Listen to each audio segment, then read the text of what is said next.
I went to a garage sale and not bad for $3. Got a new, I call it a swing arm lamp, and it already had an LED bulb in it, so that was pretty good buy. So anyway, I'm trying to replace my aging shop lights here.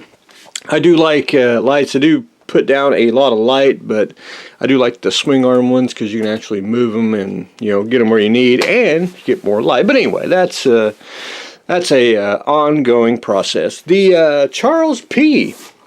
What I've done so far on that, see how the light goes all the way down. These lights just make it more. But anyway, we'll discuss lighting later on.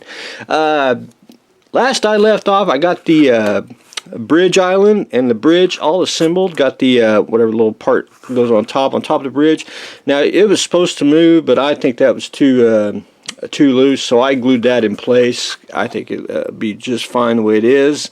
And I just got the basic bridge assembled, and then I'm basically going, I got to add the little tiny little parts on to the sides of the bridge, and I'll be ready to rock and roll on that. But anyway, that's where I'm on that, and I'm basically down to tiny parts and what is that? Oh.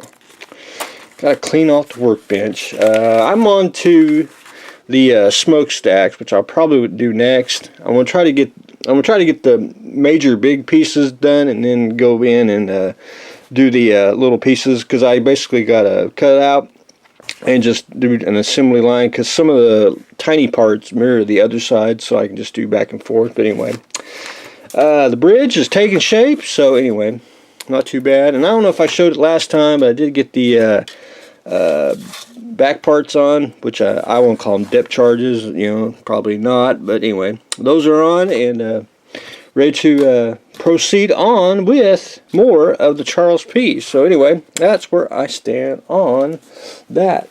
The Welsh Models Canadair, and I think we're making the American Eagle. Really nice kits. I mean, they're all resin.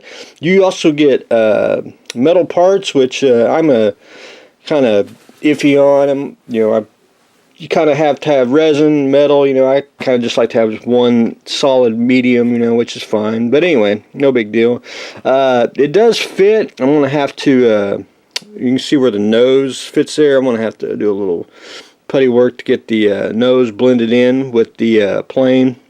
That's also why I don't like two mediums, because you got variance in the metal and the resin. But anyway, other than that, everything fits. I do got to add the wing tips, which I haven't added yet. I was too busy contemplating the nose there. We're going to make them in flight, so you get landing gear. If you can, I don't know where it's in the box somewhere. You get metal landing gear, but anyway, we're going to make it where the doors are shut on it, and I'm going to use epoxy sculpt there, and I'm just going to fill in the landing bay doors there, and we'll be good to go. And then got to find the center of gravity, drill a hole, and put a pole in there so I can mount it and paint it. But anyway, there's that. I think what I'm going to do is I've got about 8 to 10 of these to build, so I think what I'm going to do is I'm going to do 2 at a time, because basically they're all white.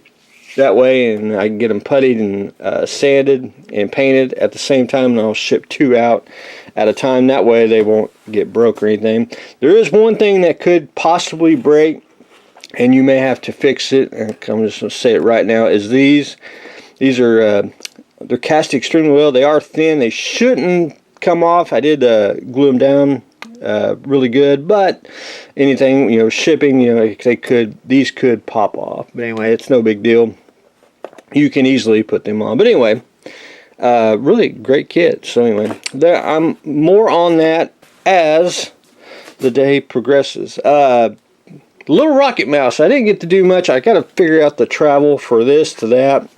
But anyway, all I've done so far in this is doing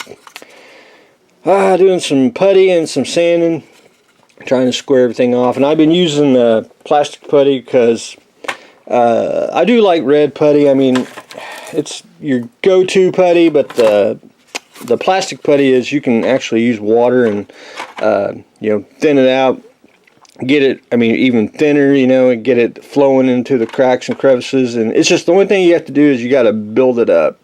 About the only, you know, red putty, you can just pretty much slap it on and keep going. Plastic putty, you just kind of have to take a little more time with it, and you know, it works out just well. But anyway, that's what I've done on that. I filled in some gaps, and I did that last night, and it's going to dry, and I'll try to get some sanding done tomorrow. I would like to get it attached to the turret ring so I can start figuring out how to put the ring there, and I like to get the V2 mounted to the arm, and try to you know, at least get a little primer on it. But anyway, we're thinking ahead here. But anyway, that's what I've got going on today. We are continuing on with the rocket mouse. The airliner is taking shape, and the Charles P gets its bridge. So that's what I got going on today. So stay tuned for the next exciting episode.